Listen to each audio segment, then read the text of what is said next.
The opinions of the guests and host are their own and do not represent the opinions of Ironclad, the Border Patrol, or the Department of Homeland Security. They were buying and selling children from Mexico, from Florida, and from other countries in Latin America, like Paraguay and El Salvador, and they were selling them to this businessman for $3,000. So I have this phone calls recorded of these two guys that were discussing the price of one girl that they were bringing from Florida, held by the mafias of pedophiles in Florida, obviously.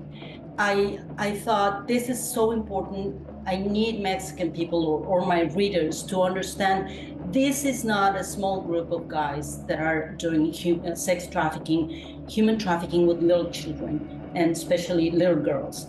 This is an enormous network of people that are doing this around the world, and they are also laundering money, and they are doing political favors to each other and to other powerful people. So they create this network of protection, political protection and judicial protection. So I kept going, and then they kidnapped me. The police kidnapped me and put me in jail and tortured me for 24 hours, trying to get me to confess that my book was full of lies, and I didn't.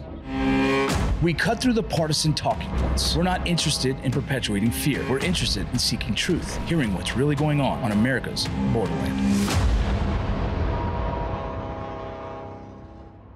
Welcome to Borderland, an Ironclad original. Our next guest is Lydia Cacho, an acclaimed Mexican journalist who focuses on children's sex trafficking and violence targeting women. Here's our conversation.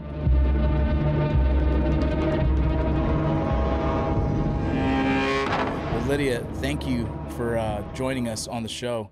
I was able to read through some of your history, and this is a subject that I found interesting back when I started working with the Border Patrol. I heard about the topic and it was something that we spoke about with the producers about. We wanted to highlight this topic a little bit more. And so being able to have someone with your expertise to talk about this subject with the violence and targeting women and the sex trafficking, I'm excited to have this conversation today.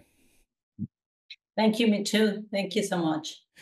Ma'am, if you don't mind, for the listeners and viewers of the show, would you give us a brief bio about your background? Of course. Well, my name is Lydia Cacho. I am a Mexican journalist and a human rights activist. I have been working as an investigative reporter for 36 years in Mexico and in 143 countries, investigating gender violence and violence against children all over the world. And I specialized in organized crime almost 20 years ago. I have done many investigations on the human trafficking, on child pornography, and many of my books cover these issues. And some of my work have helped put a lot of very dangerous criminals, especially pedophiles, in jail, not only in Mexico, but in other countries. So I move around, and obviously this kind of mobsters, these kind of mafias don't like me. I have been threatened for a long time. I survived 7 death threats and attempts to kill me. And that's pretty much it. With all the death threats that you get in attempts to take your life, why do you continue to go down this path? Well, because I'm really good at what I do. I'm a really good investigator, and I think there's very few journalists around the world who are doing this specific kind of work. Because I'm also a feminist, so I was educated in my house with my mom and my dad and my grandparents to understand the difference between the violence against men or boys and women and girls. So my work is it's different from a lot of investigations in that sense, because I do understand what gender violence is. And I did understand that 30 years ago when I started doing this kind of investigations in Mexico, in the southern border of Mexico, but also in the north of Mexico with Ciudad Juarez and all the femicides there in 1994. So once you understand that what you do helps society, that it's also helping people understand all the problems that create one crime or that produce one kind of criminal behavior, then you just keep going. You know, I know that I'm good at it. And then the fact that some of my books have helped incarcerate like really powerful politicians and pedophiles and corrupted policemen, including the policeman that tortured me, well, that helps a lot. You know, it makes you understand that what you do is risky, but well, we live in a world full of risks when you understand it.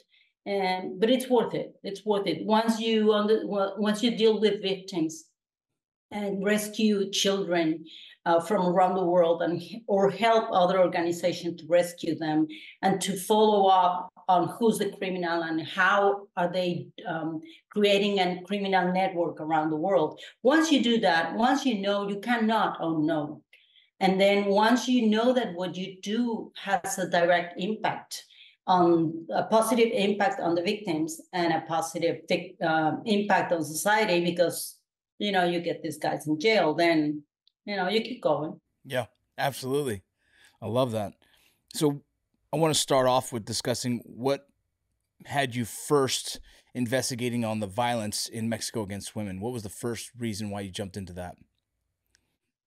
Well, actually, when I was very young, I was 23, like almost 40 years ago, my editor asked me to cover some acts of violence, like domestic issues, the domestic violence issues down south of Cancun, in the southeast of Mexico. And I went there to talk to the Mayan women, and they didn't want to talk about that specifically. They wanted to talk about child abuse. And they started talking about how, as Cancun was becoming a hub for tourists that were looking for children or for young women, they started exploiting children.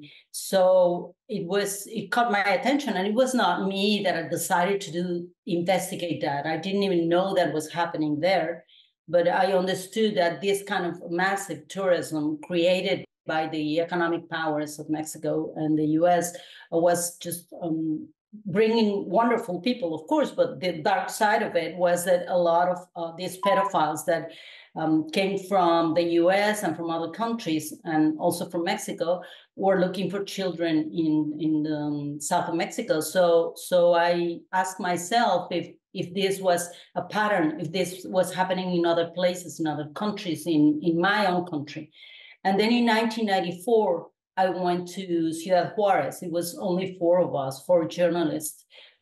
And I started investigating the femicide, the killing of very young women in the maquiladora system in northern Mexico. And once I got into that, I started getting all these death threats with my friends, and the police didn't want to talk to us. Nobody wanted to talk about that. They were blaming the victims, and I understood there was something else there. So I was one of the first investigative reporters that really covered the history and the networks, criminal networks that were killing these young women in Ciudad Juarez. And then from then on, I specialized and I studied criminology to try to understand the psyche of this kind of criminal behavior. And then I kept going and investigating all the issues until 2003, that I met some victims of a child pornography network. Apparently it was only a lonely pedophile, a millionaire Lebanese Mexican guy that was living in Cancun in a very fancy hotel. He was the owner of this hotel. And I met this young girl that she had been abused since she was 13 years old. And then once I started investigating more and more and more, they immediately threatened my life. They sent someone with a gun. They asked me to stop investigating. And I had a TV show back then and locally in Cancun. And I just kept going. And I said, you cannot stop me. So I kept publishing even the death threats. And then I met all these children. And then we ended up with my team rescuing almost 200 kids. And most of them had been abused since they were 3 or 4 or 5 years.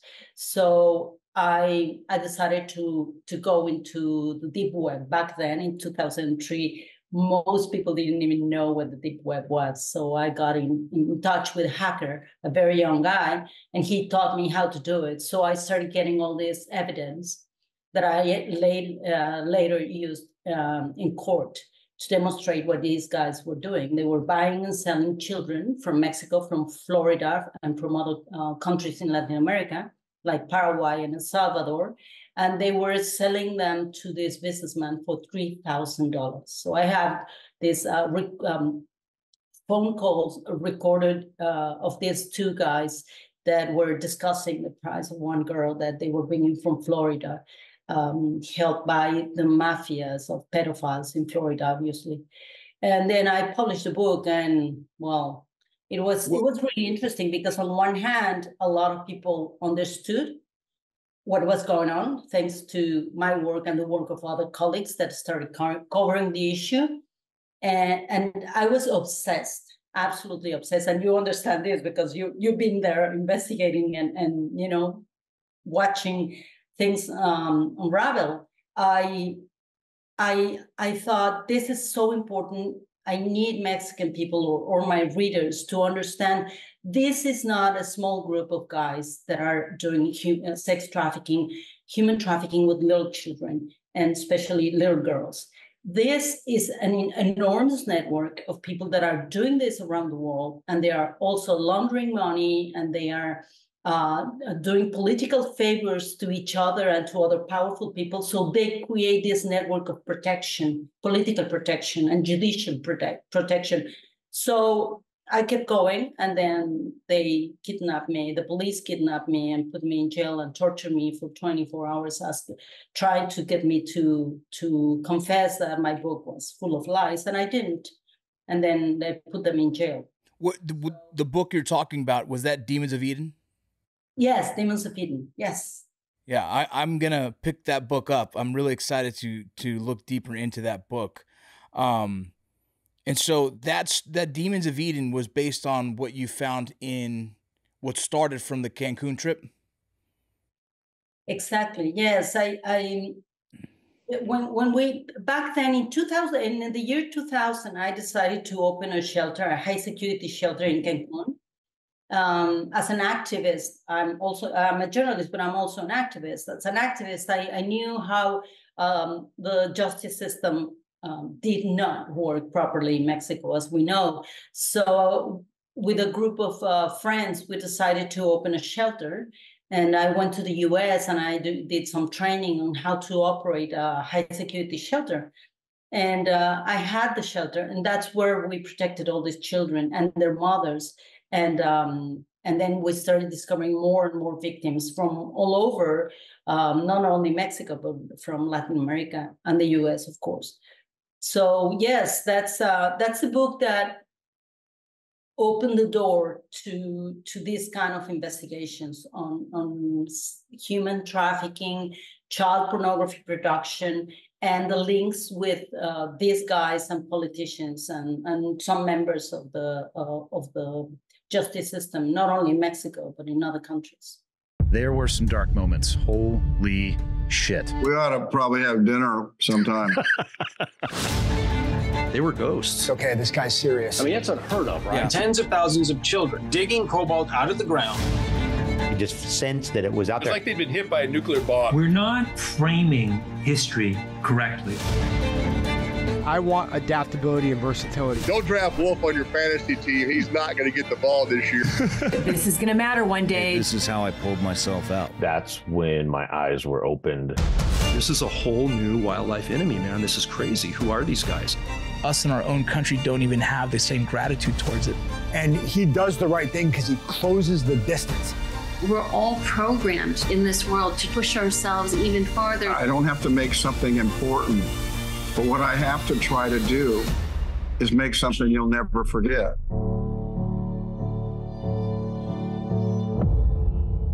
And you said that because of this book, the law enforcement in that time arrested you and tried to get you to admit that the stories were false, and they tortured you. When you say tortured you, can you speak on how they tortured you? Sure, of course. When I published the book, I had many death threats, and I published it with Random House, which is a big publishing house, and the national chief of police in Mexico, Miguel Angel Yunes, was one of the members that I mentioned in my book, and I had the evidence. So he called the director, the publisher from Random House, to his office in Mexico City and told him not to publish my book, that he kind of threatened him, and he was really scared. He came back to the office and he said, Lydia, are you sure you're going to include these names? And I said, yes, I have the evidence and we have to do it. This must be done. It's the only way.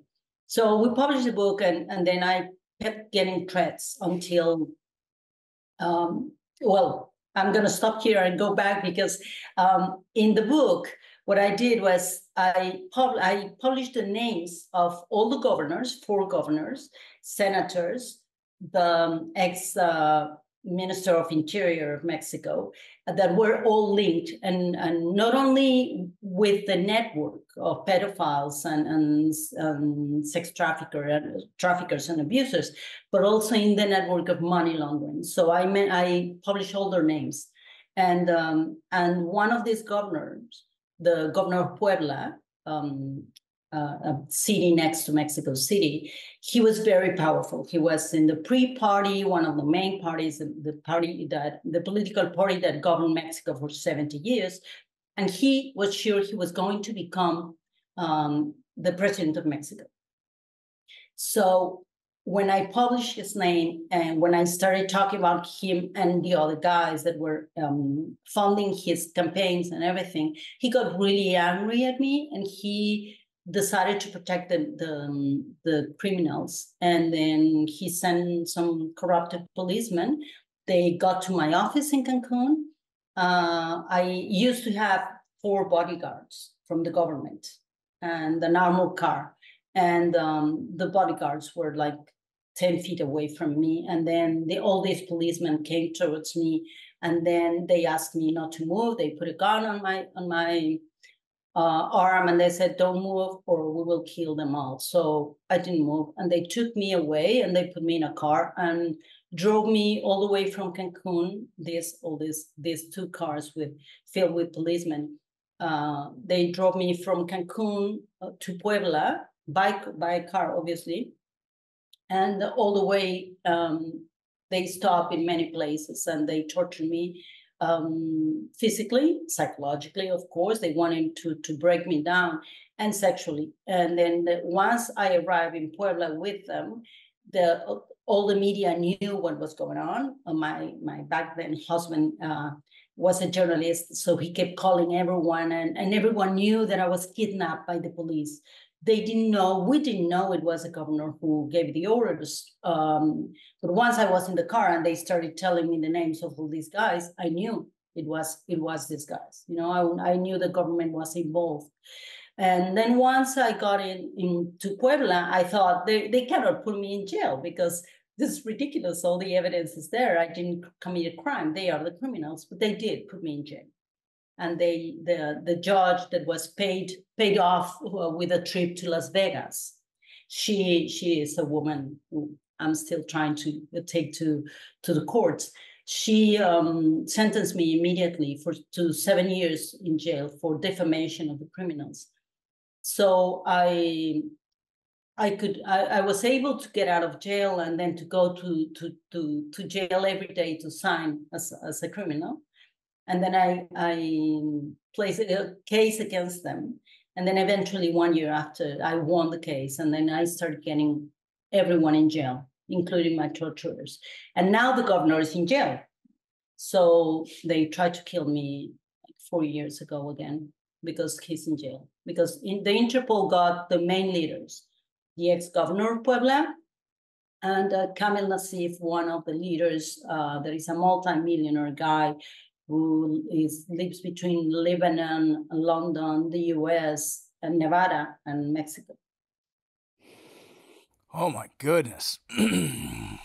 For the average person would run. They would not put themselves in harm's way. But your dedication to journalism and the truth is inspiring. So thank you for telling me that story. You've also written about the femicide in Chihuahua Juarez. Hundreds of women and girls have been found there killed. There's even been some mass graves. I've heard about this before when I was joining the Border Patrol, and I saw the giant X in Juarez area, and what I was told was that was in recognition of the genocide and the mass graves. And I guess across Mexico, it does spell Mexico. Is that correct? That giant statue. Yes, as any of these systematic crimes, it's quite complex. It's not an easy thing to explain. I actually did a special podcast with 10 chapters in English and Spanish called the Red Note about it since the beginning. So everything that I covered from 94 to the date, I did that podcast because I wanted people to understand the history of it. When we began covering these killings, we did not know the extent of the crimes, and we didn't understand the motivations. Right? We thought it was only just these crazy people that were killing young women that apparently were working in brothels in northern Mexico, in Ciudad Juarez, Chihuahua.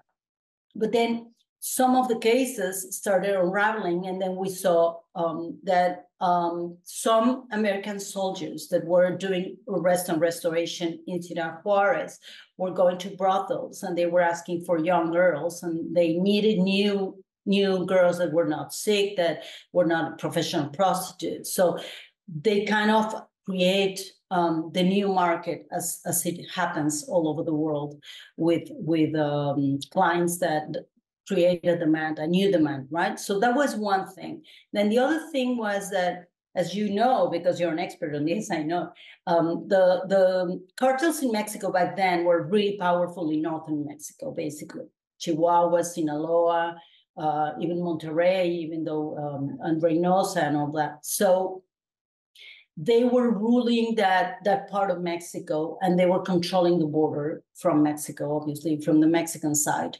regarding drugs and everything. But they were also dealing with the prostitution and human trafficking. Back then, people were not covering this. I mean, it was not recognized as a crime by the international community, nor by the governments. So nobody really understood this. People thought that these young women wanted to cross the border from Mexico or go from other countries in Central America or from Mexico tourist area to the north of Mexico to work in these maquiladoras that were doing this, shoes and things for like big names in the US. So big brands, I'm sorry. So what happened was that some of these very, very young women were working in this network of maquiladoras all over the north of Mexico, but mainly there in Ciudad Juarez. And the cartel of Juarez was there like in real control of the whole thing. So what happened was we documented back then there was a lot of forced labor that people were not talking about it, and the government was not recognizing it, because the Mexican government back in 94 and the local government of Chihuahua was really happy that they had all these new maquiladoras all over the place, and they were they were producing things and sending them to the U.S. and so it was bringing money to Mexico, right? It was good for the economy. So they looked away when people started saying, "Hey, there's forced labor here. There's very young women working here," and so anyway, that was the context. And then when I started documenting the first bodies that were found in the desert of Juarez. They were 15 and 16-year-old girls, and most of them look alike. So some journalists, especially from the U.S., started, lying about it and saying that this was was like a serial killer, a serial killer or something like that. It wasn't the case. So the Mexican police thought, "Hey, this is great. We have a serial killer, theory, and we will go after it and get this guy." They actually got this a poor innocent man from Egypt called the Egyptian. They called him that, and they put him in jail and they accused him of, of crimes he didn't commit. And they thought this is it, so people won't worry about it because this is young women and they are poor and nobody really knows about them, and it's northern Mexico, right? But then some of these crimes started happening in certain areas of Juarez, the areas that were controlled by the drug lords there, by the cartels. And that's when we started investigating that and seeing all the links between them and between, obviously, some members of the government back then in Mexico. Because as you know, and your audience knows, the Mexican cartels would not be as powerful as they are if it weren't because of the complicity of some very important politicians in Mexico. From the mid-90s to the date, right? So I started covering that, and then we understood they were creating a network of forced prostitution all over the place, not only in Juarez and Chihuahua, but also in Tijuana. Anywhere that tourists came looking to have fun, for brothels and everything, they brought these young women, but it was forced. Obviously forced as prostitution, and we started documenting that. But it wasn't even illegal. We didn't even have a law against human sex trafficking, for example. Really? No, we didn't. So them forcing these girls into the sex trafficking world wasn't illegal, and then why were they finding so many dead bodies? Like, were the girls just like fighting against it, or I don't understand why there was mass graves happening at the time. Some of the young girls that were assassinated by these guys were brought by the cartels, and they were exploited by the cartels. And then when they tried to run, they killed them, some of them. And then once they started dropping the bodies in the desert, it became a trademark of the cartels, right, of the criminal networks. So then we also had a lot of domestic violence back then in that area, and a lot of men that killed their partners, not even their wives, but also their girlfriends, because they were really young. They decided that if they dropped the body in the desert, then they did a copycat thing. Then the government would go like, "Oh no, this is organized crime, so we won't touch this." So that was pretty much, it's a combination of the whole thing. It's like, as you know, we call it the law of impunity. Once you know that you can do certain things that will make policemen think that this is an organized crime network involved in the crime, then they will behave differently, because in some of the cases, most of the cases, they didn't want to get involved, because Mexico didn't even have a really strong police force against organized crime back in '94. Then it did, and they have done incredible work. But back then we didn't have that. And I mean, sexual exploitation was a crime, but we didn't even name it as, no, not even the US, like sex trafficking, human trafficking. We didn't have the strong laws that we have now. Even for child pornography in 2003, when I published my book, it was incredible that a lawyer called me and he said, if they get this guy, the child pornographer that has exploited more than 200 children, he might not be sentenced as he should, because there is no law in Mexico, specific law against child pornography production. So we created the law as we work with it, you know. So that's pretty much it. And then in Ciudad Juarez, a lot of feminist lawyers started working on that, and then they put these pink crosses around Ciudad Juarez, and some of them were assassinated by organized crime, and some of them were killed by the police, by corrupted police that was involved in it. So there's a lot of people to blame for the mass genocide, and what happened was, as much as the cartels were doing it during the sex trade, and maybe women who probably had an STD that was incurable, well, they're no use to them anymore, those who try and get away. And then other people were just using that same device. Since the cartel was doing it, they were just killing other women as well at the same time to kind of hide it, because no one was going to touch the cartel. Exactly. That's exactly it. See, yes. And then, well, as you know, Mexico is a huge country as the US is. So when you have this criminal behavior in the border, where you had all these migrant women that are poor and they need work, and they will, you know, be recruited by people that will lie to them, and some of them, the coyotes, the ones that you talk a lot about in your podcast, some of them are the ones that brought them there and promised them to cross them to the US, and then they kept them in these hubs, prostitution hubs all over the border, and then exploited them. And once some of them, a lot of them, wanted to run away, because then they tried. Once they tried to run away, they killed them. Is this something that's still common? No, not as common as it was, because, I mean, it is, of course, but not as common as it was because of activists around Mexico, and most of the human rights activists and defenders that work on this issue are women in Mexico. And most of them are in northern Mexico, and they're really, really brave. They are incredible. And they have won so many cases incarcerating these guys that, you know, it's not the government, the one who is chasing these guys. It's the feminist activists, you know, the ones that are, or the mothers of the killed children, the killed girls, the assassinated girls. So they are doing the work that should be the police and the judicial system in Mexico should be doing.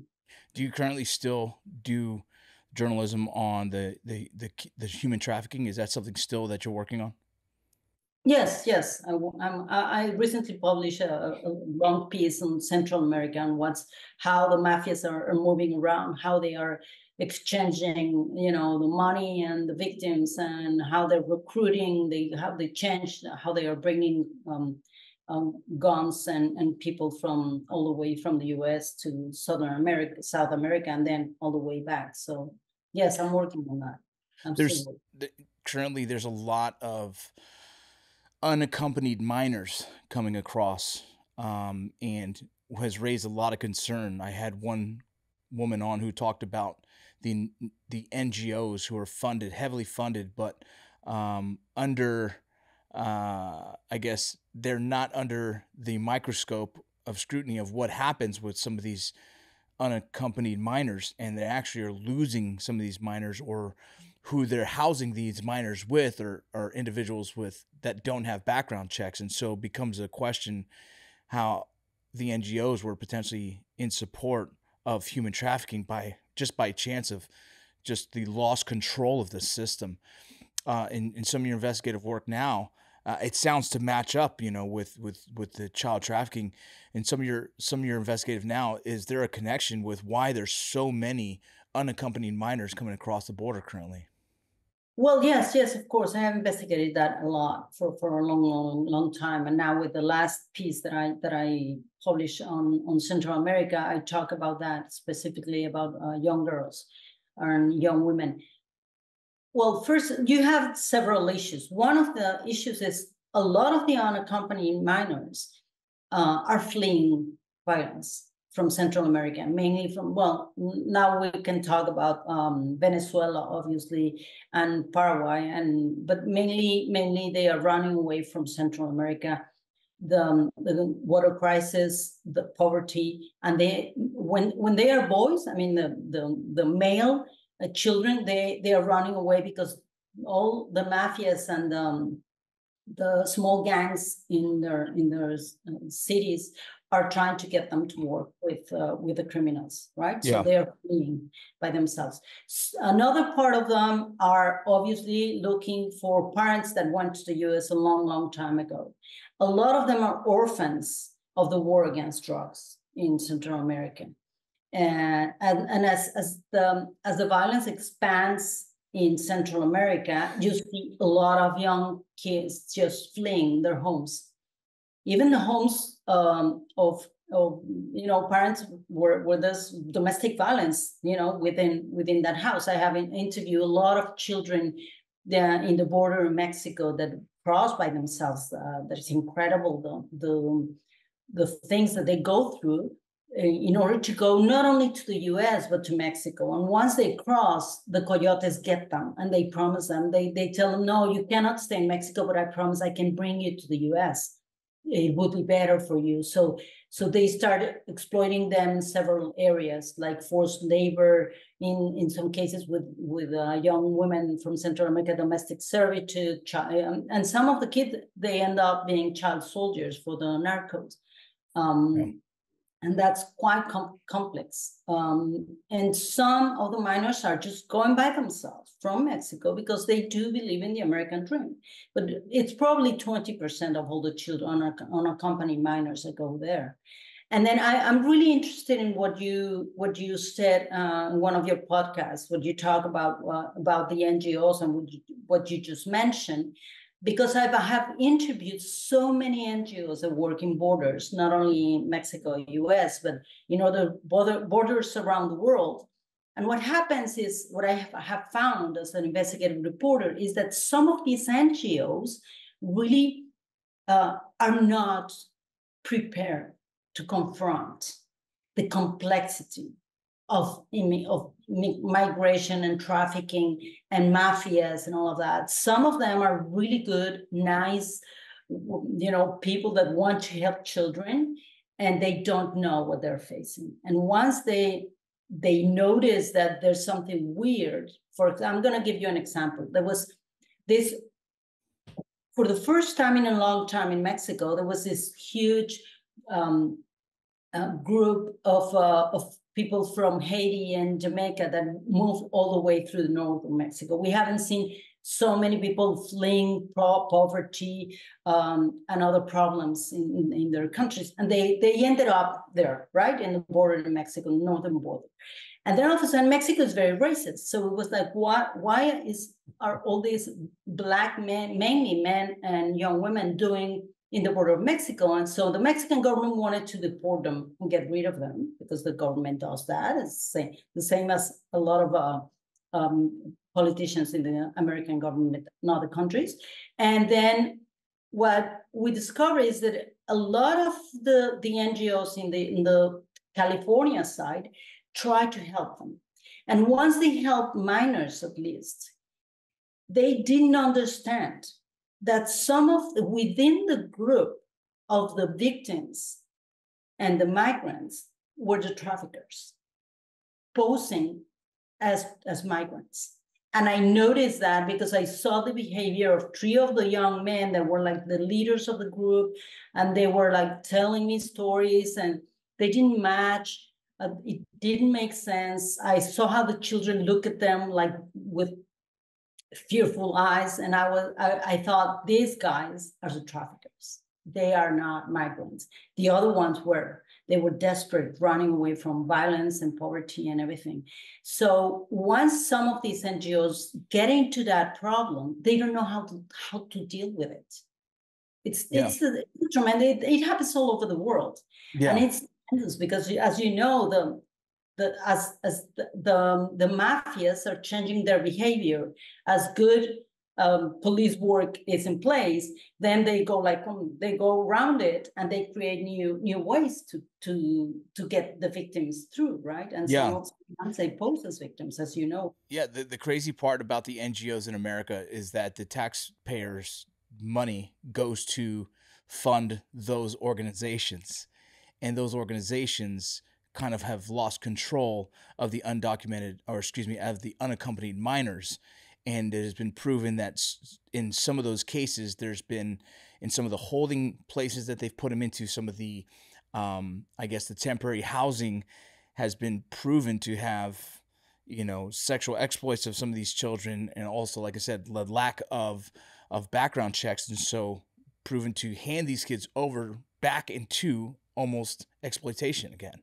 So it's crazy to think that the American dollar that is spent on trying to help the situation has further helped progress human trafficking in our own country. And that's just sad to hear, right? To the investigative journalist who broke that down was incredible to find out. And it was just kind of heart-wrenching to think that a system that you believed was supposed to help these unaccompanied minors was actually putting them right back into human trafficking, potentially putting them back into some human trafficking situations. Yes, some of them do it unknowingly because it's right. I mean, of course, there are all kinds of NGOs around the world, but I do my investigations all over the world, and I do go and investigate the NGOs that are working on rescuing and helping the victims of human trafficking all over the world.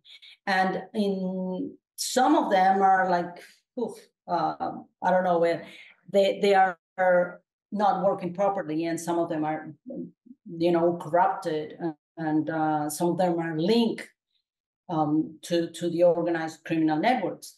Right.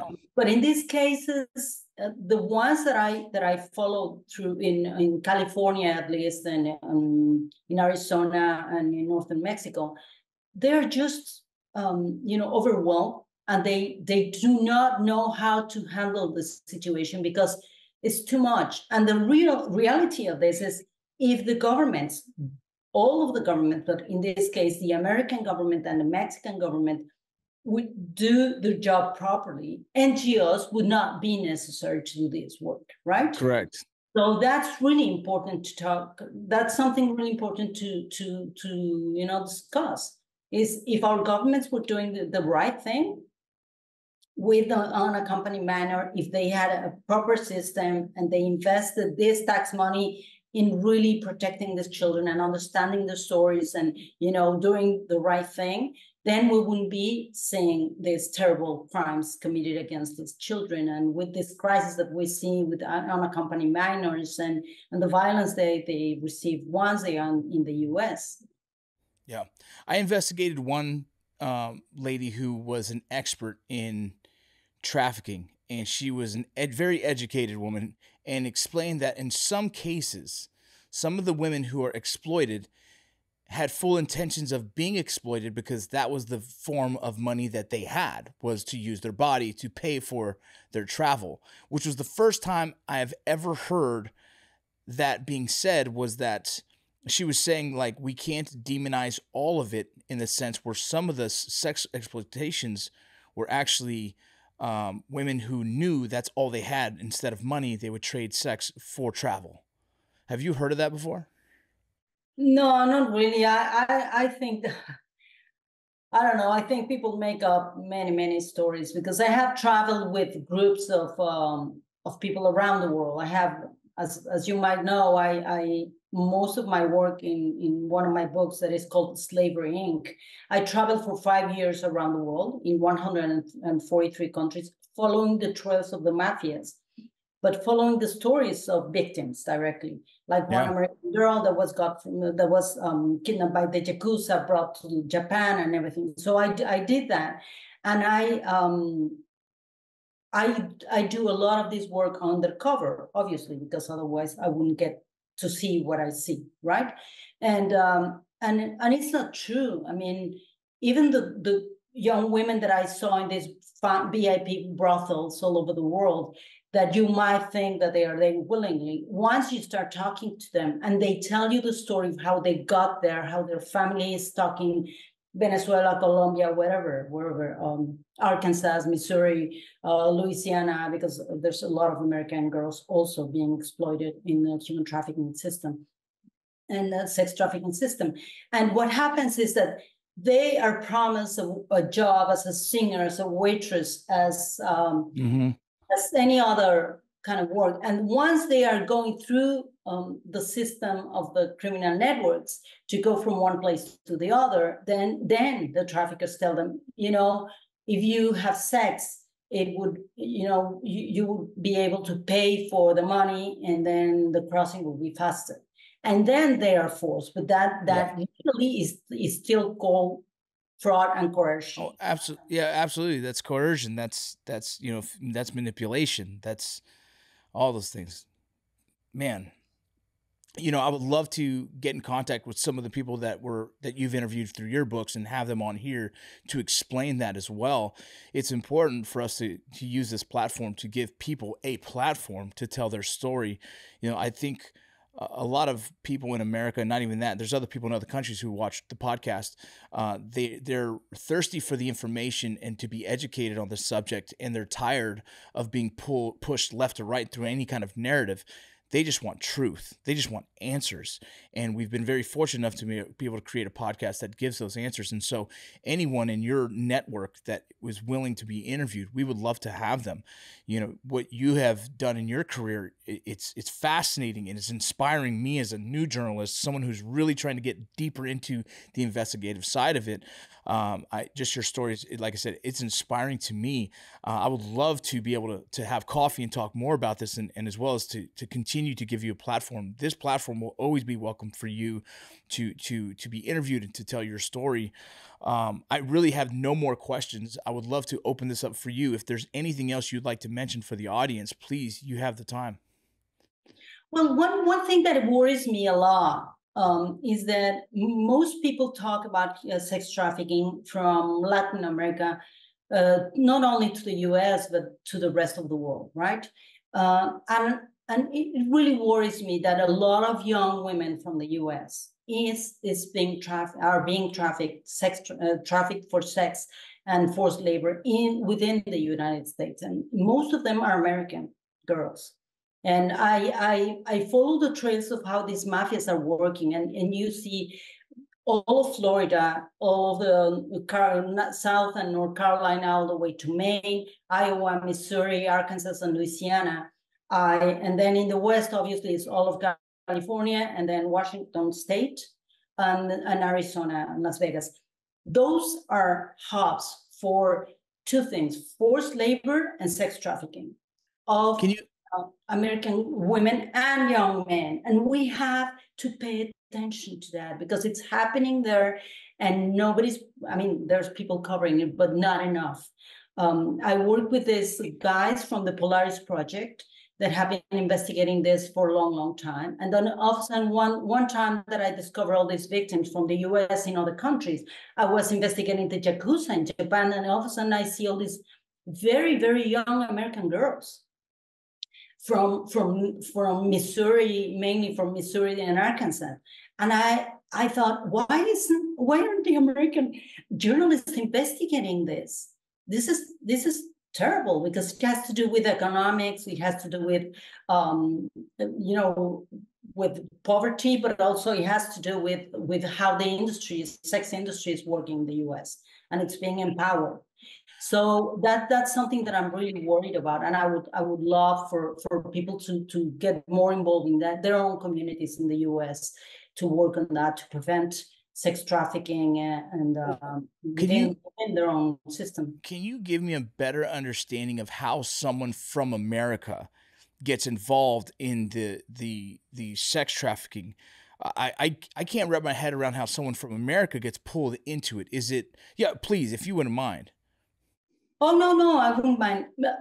Listen, it's pretty much exactly the same way that any young girl or boy now it's the sex trafficking of young men is increasing around the world because of the sex industry. The pornography industry is creating these new markets with younger and younger kids around the world.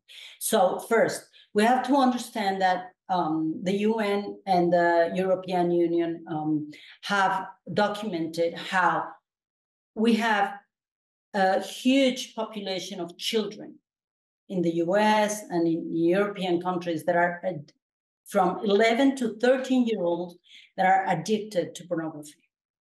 And they are addicted to pornography because of how the producers of pornography have created, this is something I investigated and I have been publishing a lot about it, have created new algorithms to send all these bits and pieces of pornography to these kids via WhatsApp and video games and stuff like that. It's not children that are looking for pornography, it's pornography that is getting to children.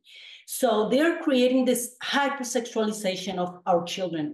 And this is happening specifically in Europe. Here in Spain, it's a huge problem. It's a tremendous problem. I have interviewed little boys, 13-year-old boys that are addicted to pornography. And in the US, it's exactly the same thing. So once you create a culture in which children get addicted to pornography and they think that sex is always linked to violence, then you start feeding off the system, right? So these kids see that it's normal that a girl gets raped in their community, in their school, and then the girls are watching pornography now, and they're also being, used and convinced by the networks, criminal networks, to become a member of OnlyFans, for example, this platform that should be banned all over the world, where very, very young girls from the US, of course, that's where it was born, OnlyFans, are self-exploiting themselves.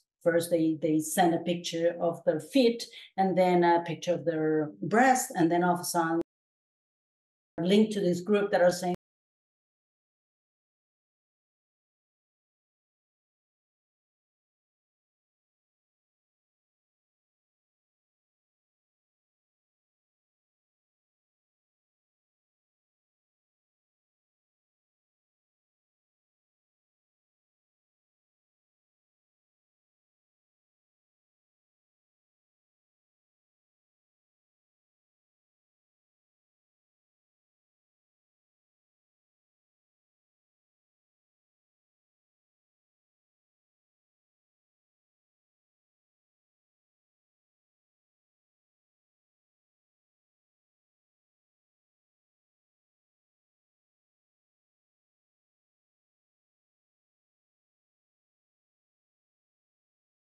traffickers get to them, they don't think this is a dangerous situation.